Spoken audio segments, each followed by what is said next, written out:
Moving to Australia can feel overwhelming, but it doesn't have to be. The Move to Australia directory from Smart Steps to Australia brings together all the essential services you need into one convenient place, making it easier to find the right professionals to turn your dream into reality.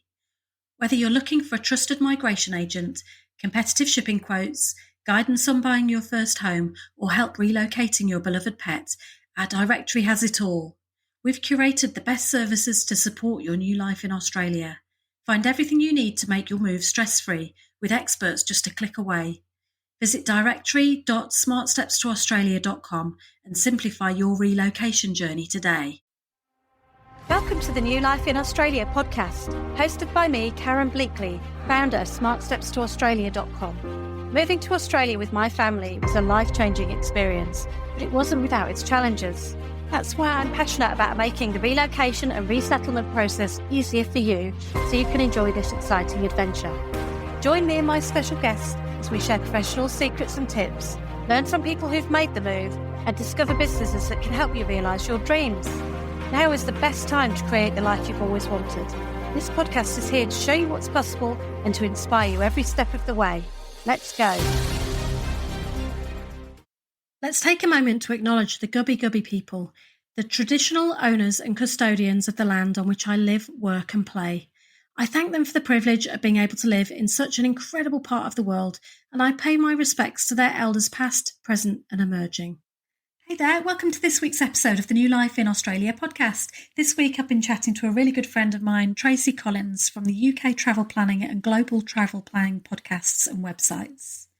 We talked all about moving to Australia with kids and how you can best offer practical and emotional support to your family during the move and as you get settled in your new life in Australia. Now, Tracy's a great person to have brought on to have a chat about this topic because Tracy moved abroad when she was young, when she was a teenager, and she's got lots of experience of how the process impacted her. She also moved out to Australia a few years ago with her daughter, so she's got the experience of that as well. And Tracy's background is actually working in education, so she's got lots of experience supporting young people in the school system. You might well recognise Tracy's voice because she's been on the podcast a couple of times before. In fact, Tracy's episode about moving to Australia and relocating within Australia is actually the most downloaded episode out of all of the episodes that I've done. So I will link that in the show notes as well for you to have a listen to.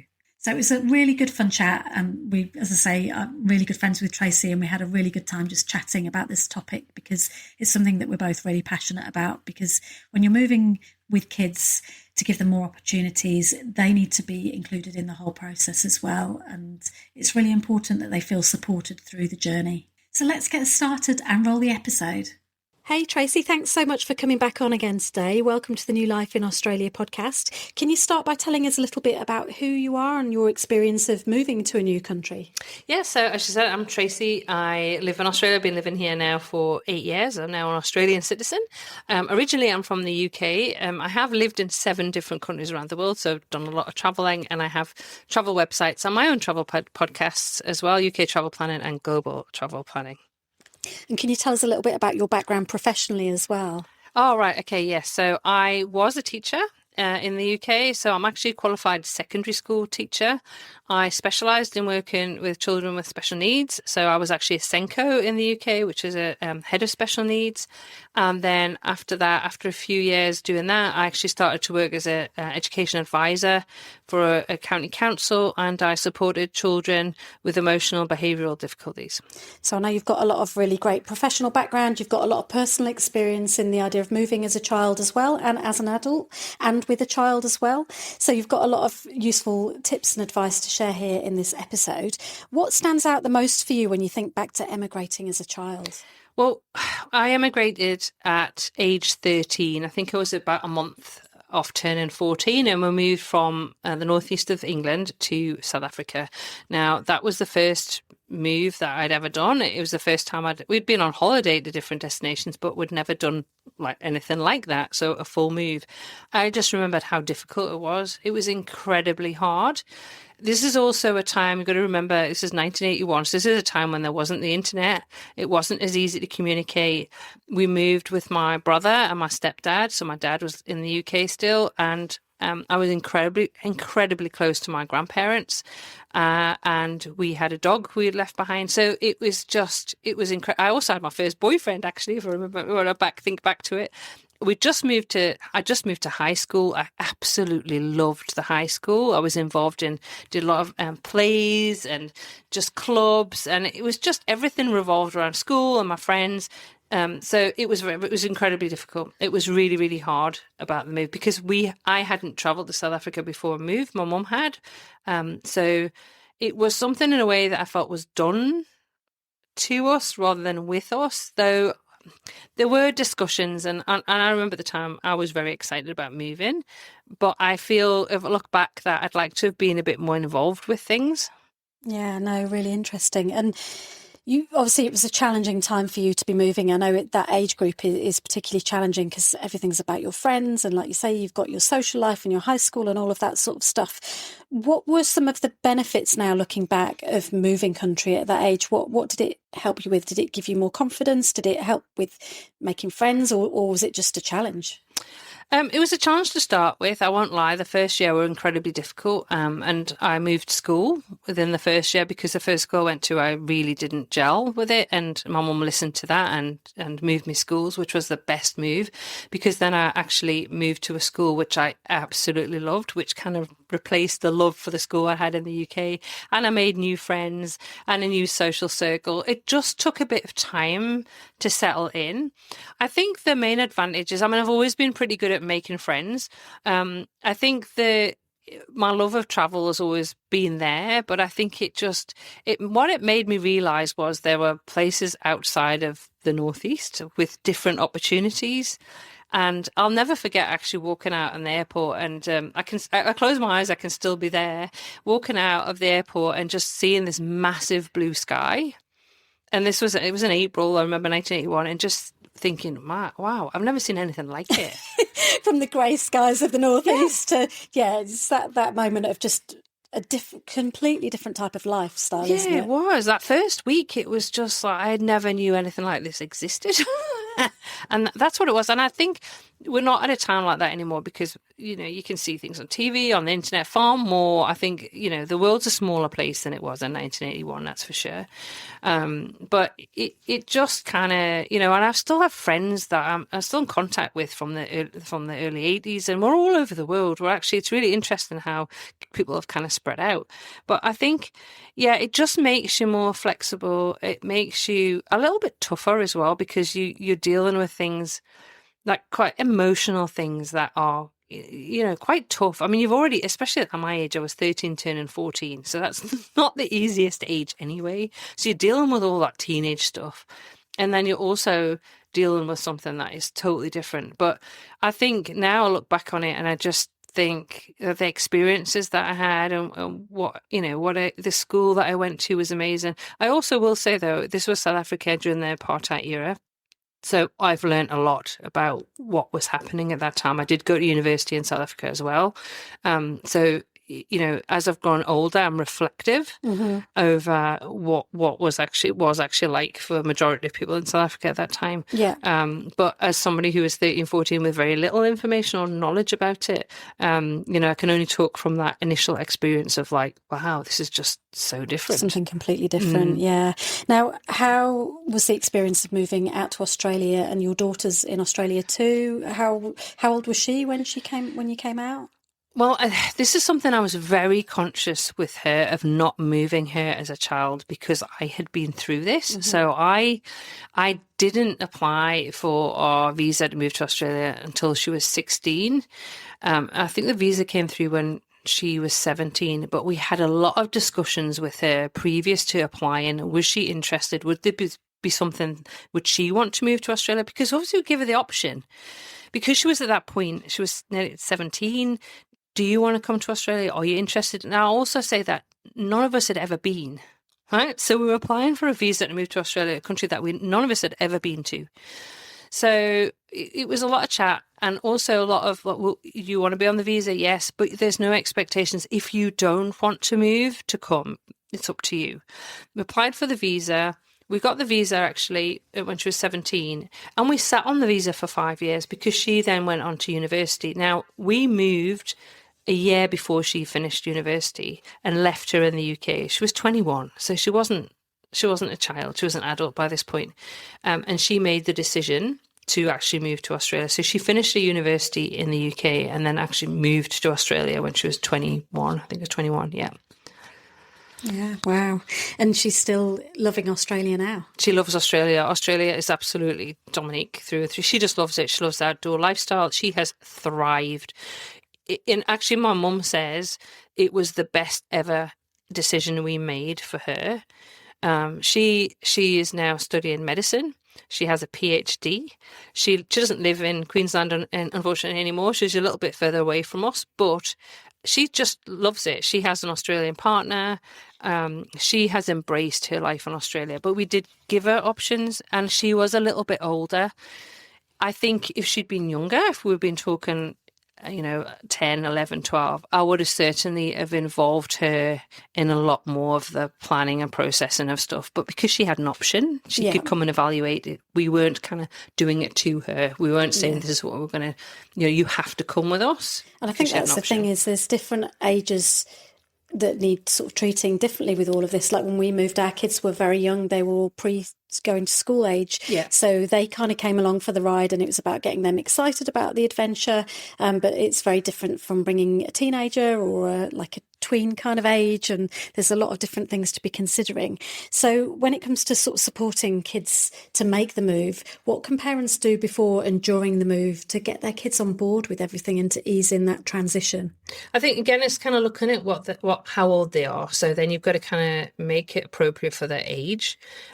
So one thing that I would recommend that you do is look at giving them books or reading books with them about Australia, or if they're older, giving them some information about Australia so they can find out about it. So when for young kids it's a great because you can read. There's so many storybooks out, and this is something I take back to the UK whenever I visit. I take loads of Australian storybooks back because you've got to think as well that your child will be coming into an Australian culture environment where those kids in Australia will be familiar with those books, will be familiar with that culture, and your child won't. So it's another great way not only to prepare them for things that are different in Australia, but also to prepare them for what, other kids around them in Australia will know about already. So that's one thing I'd recommend.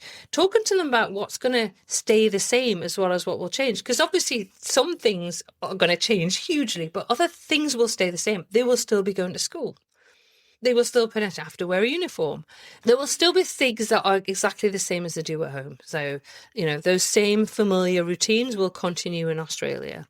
So, and we do this when if you think about kids, you just think about your child when they transition potentially from primary school to high school. We talk about what is going to be the same.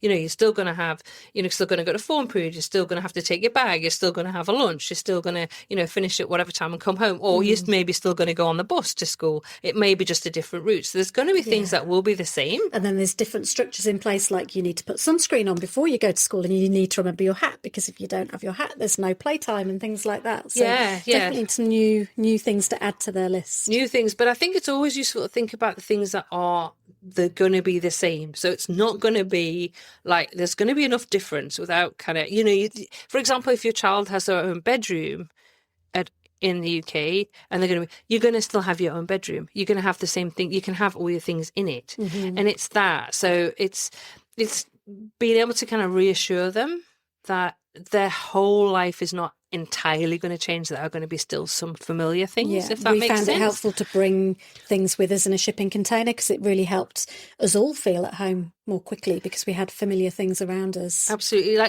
Help them to maybe put a scrapbook, photo book of their life in the UK together with the important people in it. You can involve them in that. They can write down memories. They can take it into school. Their friends can write in it as well. And it's something they can share when they come here as well. They can show the teacher so that the teacher knows a little bit about them. So that's something that's useful. Framing it as an adventure, because it is an adventure. Moving to the other side of the world is really good. Thinking about planning it together. What is the trip going to be like? How are they going to get to Australia? Think about countdown so that you have that visual maybe in the kitchen. So you're counting down days so that they know how long it's going to be. Involve them. This is something that I still remember this. Involve them in sorting and packing. Because I packed up my entire bedroom in the UK and we sent it out to South Africa because my stepdad's company kind of paid for everything. And I remember packing everything up, and it was like Christmas when it arrived in South Africa. I have to say. It was amazing. So, you know, go through your stuff, help them with it, help them pack, but tell them if they want to bring everything, bring it. If it's been paid for, bring it. If obviously you're paying for it and it's not a company, you've got to think careful that maybe go through the stuff and say if they could donate something to charity and keep it. Do make sure that they do take some things out of it to bring with them, because it will be a few months before things arrive. So keep some of the familiar things that they have so they can bring them with them, so they can put them. So if there's a special, I don't know, a special toy, a special pillowcase or a special picture or whatever, make sure they can bring that with them and they've got that familiarity with them. When you arrive, go around the schools with them if you haven't already decided which school you're going to send your child to. And this is something I wish that I had some involvement with, because that was the most difficult part of my move. When we first went to South Africa, I went to an awful school. It was really, really horrible. I did not have a very pleasant experience. And was that picked in advance of you moving, that was just the school you would go to, or did your mum kind of go and have a look around the school? Or? I remember actually going with my mum and have a look at the school, but it was kind of, that's the school you're going to. There wasn't really, and I remember at the time thinking, I don't think this is going to be for me. And actually it wasn't. And then the next school that I moved to, I actually went to a private school. I went to an all-girls convent school, which just suited me so much better. And I remember going for the interview there with Sister Flora, who was our principal at the time, and having that conversation and feeling that that was right and that was going to fit in. Now, I went from the UK, somebody who loved school and couldn't wait to go, to somebody who was locking myself in the bathroom and refusing to go to school. Now, my mum listened to that. Instead of kind of going, no, you're going to have to go back to that school, she looked at other options. She talked about it with me and I went, I just don't want to go there. Yeah. And we did it. So I think it's something you really have to think about, what suits your child. And I think you only know that when you go. Like back in that day, the internet wasn't around for you to look online. But when we moved out to Australia, we looked online and we thought we'd picked probably the school that we would send the kids to. When we got here and we started meeting people in playgrounds and in parks and things like that, we just learned about different schools and we ended up going to view quite a few different schools. And you really quickly get a feel for which is the right one for your kids. Yeah. And they might not necessarily all got the same school. This is another thing. My brother and I went to completely different schools. He actually ended up, he really, really didn't like school in South Africa either. He ended up going to the equivalent of a FAME school, which was a boarding school in Johannesburg, which suited him. He's an artist, so it was absolutely perfect for him. So he went to different schools. You really need to, and because I've got, I guess, my special needs background as well, working a lot with parents who are looking for the right school for their child, to meet their needs. You are the best person to go and have a look, go and chat to the staff. Don't just meet the principal, go and have a look around the school. Yeah. Does it feel right for your child? And as I say, if you have 3 kids and go to 3 different schools, I know logistically that might be a pain, but honestly, you're making sure that your children are happy when you make this move. It's worth taking them to 3 different schools if that is what's going to make them happy, because it's really, really important. I can't stress this, to make sure that it's right for your child, because if you get it wrong, it can impact them for the rest of their lives.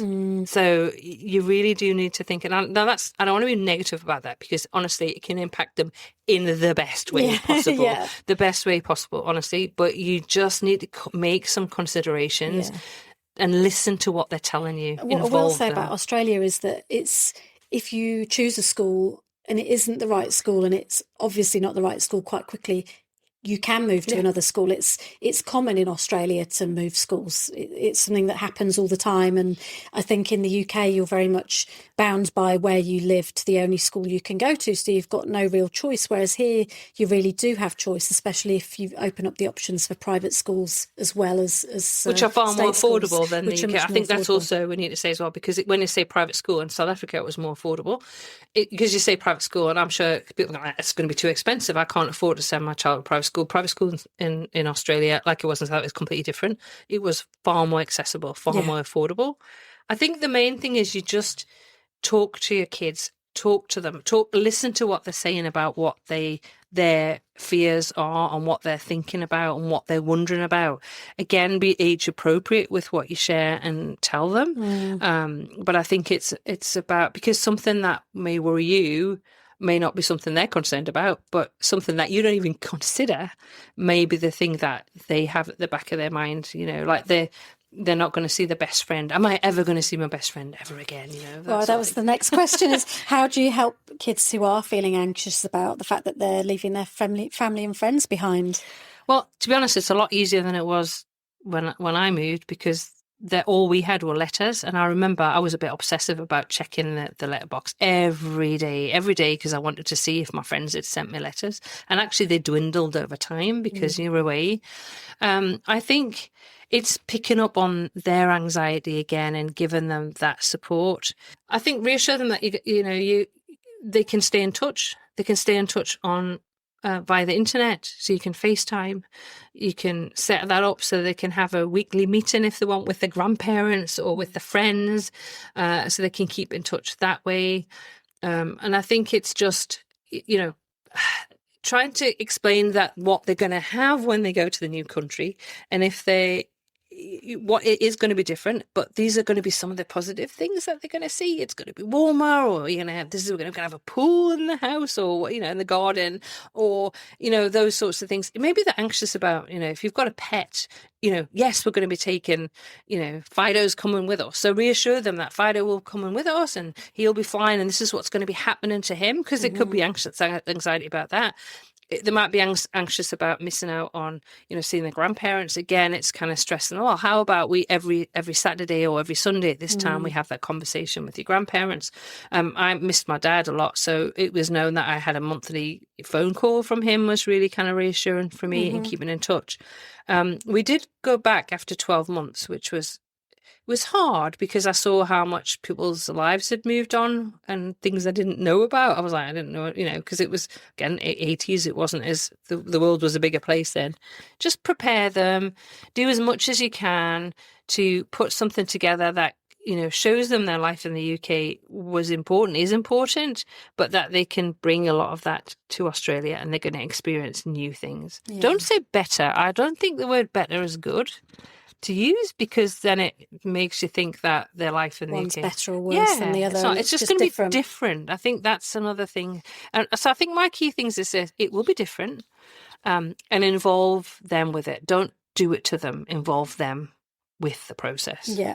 And I know sometimes for our kids, they can pick up when we're anxious over things, and we are going to be anxious over things when you move into a new country, because it's a hard thing to do. It's challenging for anybody to do, whether you're a child or an adult. But I think our kids learn a lot from us about the experience and watching us go through it, and the fact that we can do hard things shows them that they can do hard things too. So I think there's a lot of really good positives that come out of it all as well. Oh, absolutely. I mean, I don't, it was hard. I say when I was 13, it was a hard move, but honestly, I had the happiest few years when I settled into school in South Africa, and I just love all my friends. I'm in contact with some of the teachers that I had.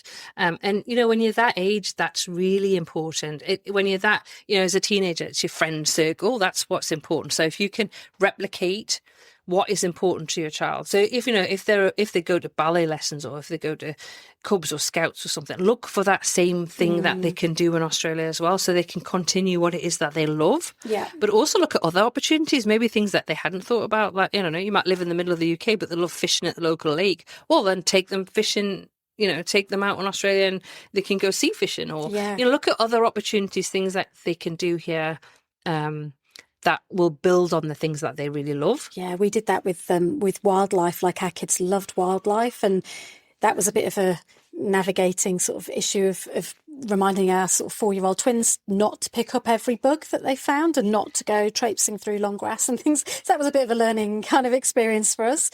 But we made sure that when we got here, we went to Australia Zoo and got annual passes, and we went to Lone Pine Koala Sanctuary, and they got to hand feed kangaroos and see all of the Australian animals, and it just blew them away. They just absolutely loved it. So I think it really does help when you can kind of follow their interests a little bit and help them sort of discover new things to do.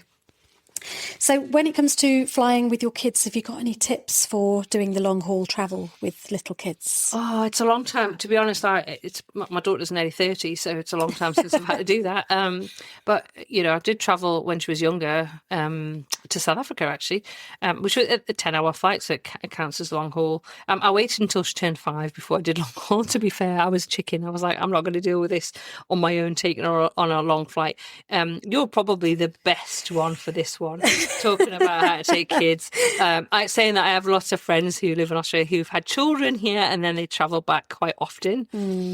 So, it's a lot to contemplate, and I know you've done it. It's a long flight. I think that's a long flight, isn't it? Yeah, my tips really are that just to focus on the fact it's 24 hours of your life. If you just kind of get through it as quickly as you can.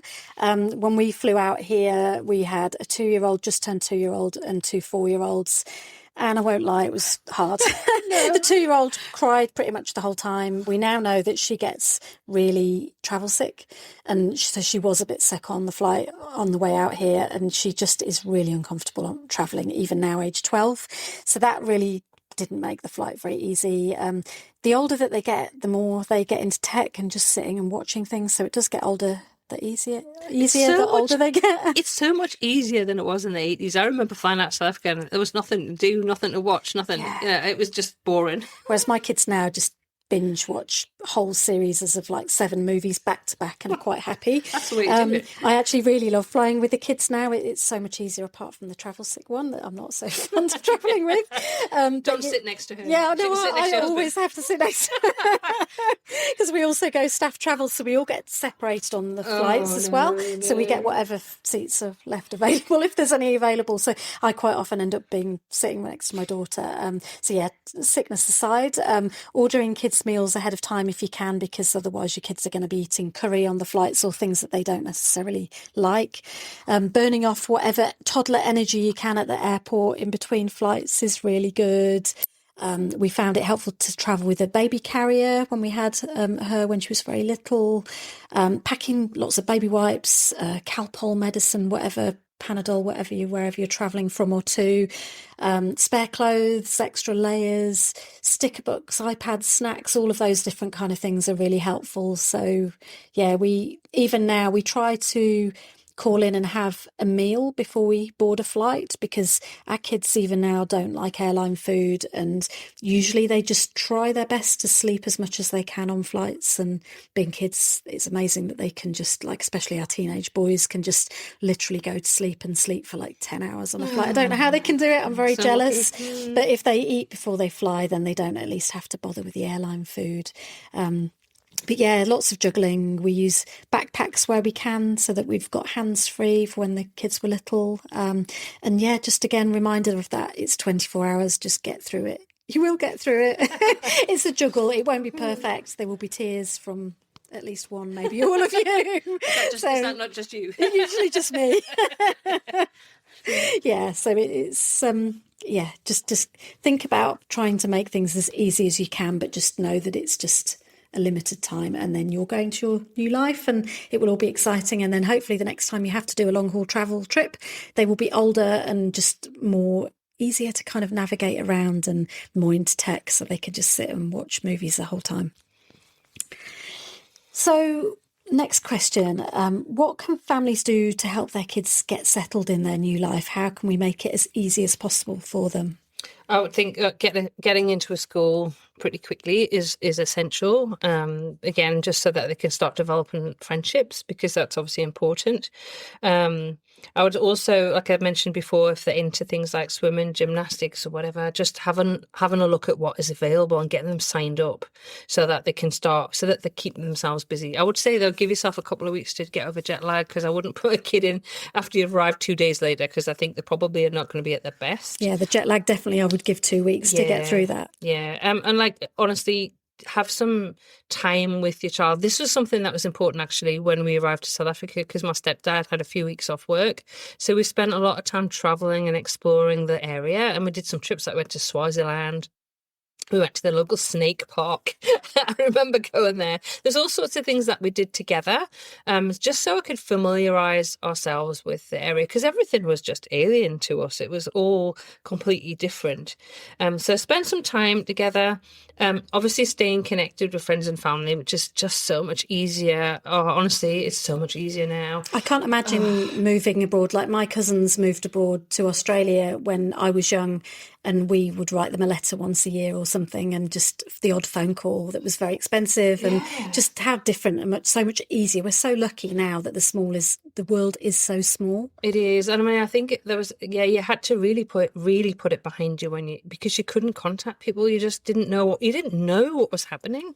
I got a letter once a month if you were lucky. So otherwise you just didn't know. And to be honest, that was what really just got to me to start with, is I didn't know what people were doing. I didn't know what their lives were like. I didn't know what was happening, and that I found really difficult. Now we don't need to. No, now we've got WhatsApp and Facebook and Instagram and everything. It's amazing, and then you can have some new, do some new traditions and things that you can do that you couldn't do in the UK. Like whether that's like whether it's a camping trip, or whether you're doing Christmas in July, which is something we do in Queensland.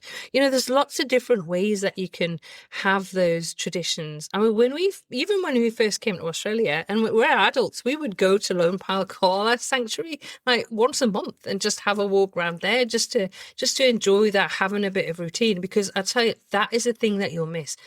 As an adult, you will have routines and things that like your doctor, or where to take your car, or things that you'll take for granted. And all of a sudden, those routines will be pushed up in the air. So if you think for you how your routines have gone, just how much you need those routines back, or that familiarity back, your kids are going to need it as well. Yeah. So that's really, really important to do. Yeah, no, I love having new traditions over here. It's really important to us, and we do things like in at Christmas time we'll go for Christmas light walks together on a dog walk in the evening, and have night swims, and then you've got your free barbecues here everywhere in Australia, so we'll quite often have a barbecue on the weekend somewhere. There's so many new fun things that you can do that are going to be your children's childhood memories. Yeah. And it's just about kind of building those in, I think, is really nice to do. Oh, and also I'm just going to say as well, if your child starts at new school, look at inviting their friends that they make back home, so that they can bring them home like they would have done in the UK, so that the friends come and have play dates at home, because then you'll find your child get invited to other people's homes for play dates as well. So that's another key thing to do. So don't isolate them. So don't look at school as an isolated event. So they go to school and come home. Think about like how you can bring some of those friends into their home environment. Yeah, and actually for you as well as the parent, the school community is huge. Like when we arrived, you find generally that schools have got WhatsApp groups, or they've got Facebook groups for your year level or for your whole school. And we had Facebook groups for our year group. I just sometimes put a call out and just say in the school holidays, right, who wants to get together at this park on this date? We'll all bring a plate. And bring a plate in Australia doesn't literally just mean turn up with a plate. It means you bring a plate of food to share. So you just kind of all bring a snack, and you all kind of show up, and you can have some really good fun play dates. You get to meet the other parents, which is really valuable as well. That's really great when the kids are little, and you get to sort of start building up that support network as well, and helping your kids make better friends and helping you make friends as well. So it's kind of a win-win. Now, this is a difficult question. What if it's all too hard? What if your kids really don't like it and they're really struggling to settle in? How can you help them? Well, the first thing I'd say is check how you're feeling, because if you're not feeling resilient, then it's going to be difficult to help your kids. So you need to do some self-care here. Are you struggling? Are you finding it hard? What can you do to help yourself? Because honestly, it's not easy. Moving across the world is not easy. I've done it numerous times now. I've moved in, and those first 6 months are difficult. They're going to be difficult for you. Just be upfront to that. There's going to be wonderful things, but there's also going to be things that are all unfamiliar that's going to knock you for six that you may not have expected. So take care of yourself. That's the first thing. Then you can take care of your kids. Listen to what your kids are saying. So I struggled from that. We moved in April 1981, a long time ago, I know. And it took me until the following year to feel settled. So probably about, I don't know, maybe 10 months. And it was the change of school that did the difference for me. Now, if I'd been moved to school earlier, it probably would have helped. But I also needed to mourn for the life that I'd left behind in the UK. So I had that time to do that, which I needed. What I didn't take into consideration, and I guess it's not really something your kids have to take into consideration, but I look back on now and I don't know how difficult or not it was for my parents to do that move. So that's something actually I should have that conversation with my mum. Because she didn't show us anything. She didn't show that it was difficult, but I'm sure there were the difficulties for her. She did listen because both my brother and I were both struggling with adaptation to school. My brother was very close to my dad as well, so that was a big change for him. And he was 11. No, he just turned 11 when we moved. So it was really difficult. Give your kids time to settle in. It could take them longer than you expect, or they could just dive into it and it'll be like, honestly. Just obviously we moved with really little ones, and they had a moment just before we moved where one of my twins said, I don't think I want to move, because he'd seen one of his nanas getting upset that we were leaving, and that had influenced the fact that he'd gone from being excited to seeing there was emotion there. This was really going to happen. We were actually saying goodbye to people, and he started sort of saying, I don't think I want to move.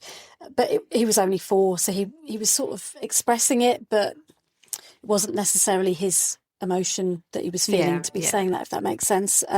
We got to Australia, and I think day 2, like obviously once we'd got up after all the jet lag and the long flight, we walked down to the beach just at the end of the road where we were staying.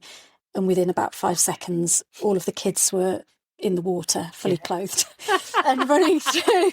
And we were staying in like an Airbnb that was like a semi-detached house, which is quite an unusual thing in Australia. You don't get very many semi-detached houses. But the owners of this house lived in the other half. We were staying in the one half, and they had a dog, and they went to the beach with us with their dog. And our kids were just playing with their dog in the ocean. And I've never heard them giggling, like having the best time, like ever.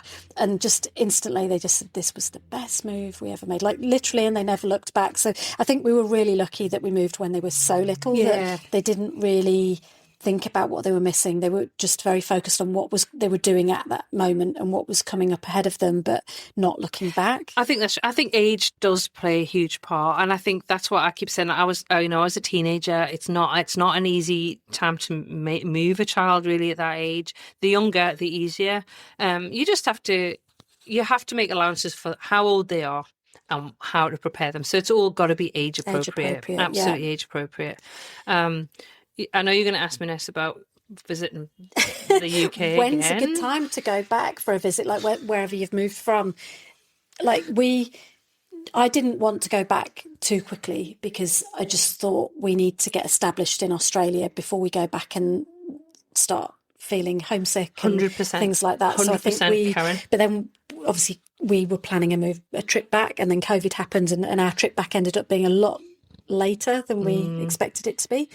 I would say don't go back too quickly. There is too many, we've all heard the ping pong poms. And honestly, in the first 6 months, really, really don't go back, because there will be times where you just go, I want to go back. It's too hard. It's too hard for me. My child's not settled or whatever. And again, remember, I'm also going to say this as well. Think about your kids, because your kids might be saying, I want to go back. You go back, and then you go back, and then you come back again. You're messing up your kids here. I'm just going to say, you're going to mess your kids up going backwards and forwards. So think really carefully about, if it's just you and you want to go back and come backwards, it's easier. But I think it can get all so emotional, and it can get to the point where it just feels so much easier to go back. Think about the reasons why you moved in the first place. Yeah. You've probably spent a lot of money and a lot of time and a lot of effort to get to Australia. Do not expect it to be easy. Do not expect that in the first few months it's just going to be a walk in the park. Expect it to be a little bit more, maybe a little bit more challenging than you expect, because it's the small things that will impact. It's the fact that you've got to find a doctor. You've got a flat tire, where to go, or all of those. You've got to find a dentist, or You know, I used to meet my friend, you know, Jane on a Friday for a cocktail, and now I'm got a Jane to go meet. But you will make friends, so it's just adapting. You also have to mourn for what you've left behind, because you have left that life behind. So don't rush back. My mum took myself and my brother over 12 months after we left. Now, by that point, I had settled. My brother struggled. So my mother made that decision actually to not let my brother go back. So I used to go backwards and forwards from South Africa and the UK quite often. But because my brother was so unsettled, bearing in mind he was 12 at this point after we'd taken the visit back to the UK. And also I will mention that our dad lived in the UK. He therefore didn't go back to the UK again until he was 17. He made the trip, and then he chose not to return to South Africa. So you just have to weigh it up. You have to weigh up, you know, how, again, that trip may unsettle them. So just make sure before you do the trip back that they've got enough going on in Australia and that they're settled and they have the friendship again. Yeah.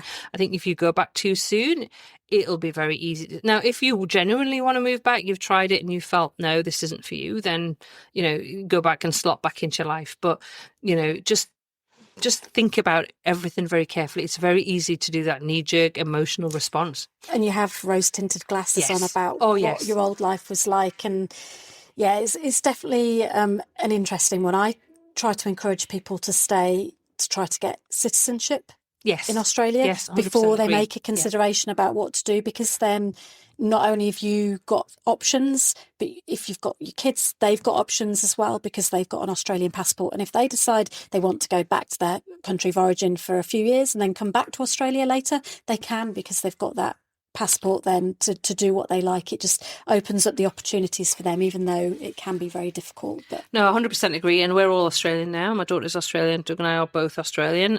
So we're very proud to become Australian. Australia is our home. And also that's something I think you should remember. Australia, you've chosen for Australia to be your home. It's not necessarily going to be better. I'm going to use that term. And always, it's just going to be different. So, you know, you just have to embrace it. And always remember, there was a reason why you decided to move to Australia in the first place. Yeah. And just talking about our experience going back on our first big trip back, our twins were 12 at the time, and I remember having a conversation with them. They were saying, we were staying with family, they were saying, why did we move to Australia? Like, we've left all these people behind. We're having such a great time. We're really enjoying it. And I think they were very established in Australia. They love their life in Australia, but they were asking that question. And it was a hard question. And obviously we had conversations about it. By the end of that 4-week trip back, they'd experienced enough of the UK to know that they were ready to come back to their home, which is Australia. It wasn't that they weren't enjoying the UK, because they were really loving it. They did so many amazing travel experiences and they loved spending time with all of their family and things. And it's a holiday as well, so it's completely different from when you actually lived there. That's the other thing. Yeah. So you are experiencing it as well in a way that wouldn't be real, because if you move back, all those friends that came to see you after a few weeks, you're just back. You're back in the life. And you wouldn't be going to have the Harry Potter experience and to the Tower of London every week and things like that that were really exciting to do. But I think it was easier for them to kind of remember that Australia was their home and start looking forward to coming back home, seeing their friends and their life in Australia again, which made it easier. Whereas if we'd gone back to visit too soon, I think it would have been harder to let that go, if that makes sense. Yeah, I think so. And actually you'll realise after you've been here a while as well that, you know, your life is now different and you've moved on. And it's little things. Okay, this is going to sound crazy, but I went from the northeast of England to South Africa. My accent, I'm a Geordie. I went to South Africa and that was one of the hardest things. It was actually, people were like, we don't understand what you're saying. So of course, by the time I went back to the UK 12 months later, I had a South African twang. I had to, because I was at school and, you know, you want to fit in. So I had a South African accent, which then my dad thought was hilarious. But, you know, so you'll change as well. And so that's what I'm saying. You'll kind of go back. So even if you decide to move back to the UK, if you go back and go, oh, sure, don't think that will be easy either. Yeah. There'll be a big transition, whatever way you go. Yeah. If you've made that decision to move to Australia, you've already taken a huge step. The main thing is just to prepare yourself. and to prepare your children for what will be different. Yeah, no. And what are your tips for how people can keep in touch with each other? Oh, well, these days it's so easy, isn't it? Honestly, Facebook, when you're grown up and kids I don't know, it's like FaceTime, and it's just so much easier these days. I think it is. I guess I would say try not to do it every single day. Like keep in touch every single day, like for your kids to speak to their best friend every single day, because they're not going to be making friends here if they're kind of constantly on FaceTime to their friends. But I think it's just, keep in touch on Facebook, send messages, share photos, do all that sort of thing as well. And for your kids as well, I think probably family is really important. Obviously with grandparents, my mum helped bring up my daughter, so they've got a very close relationship. So obviously as it was easier because Dominic's older, but it's just encourage your kids to keep in touch, because what will happen is they'll get involved with all the clubs in the school and they'll forget to get so it'll be them, and then you'll have your mum and dad going, I haven't heard from them, which is what I get now, and I'm like, well, she's now 30, she can contact you. But it's just like keep those reminders and just stay in touch. Oh, that's great. Now, if you could share one final key tip for families who are moving to Australia with kids, what would that be? Do it with your kids, not to them. I think that's what we've talked about through this whole thing. Include them in everything. Age appropriate, but include them with everything that you're doing. Yeah. Don't have it as some kind of big secret that, they're going to get on a plane and arrive in Australia and know nothing about it. Involve them in it. Make them excited about it. Share about Australia. Show them, watch videos, watch movies, watch anything that's kind of, going to prepare them for it, and involve them with it, with the process. Oh, that's great. Well, thank you so much for having a chat today. It's been really good fun. Oh, thanks, Karen. Always a joy to come on the podcast. So thanks again to Tracy for coming on to have a chat about that. There's so much valuable information in this episode. I hope you really enjoyed it. I'd love to hear what you think. Can't wait to catch up with you on a future episode. And in the meantime, let's get building your new life in Australia, one episode at a time.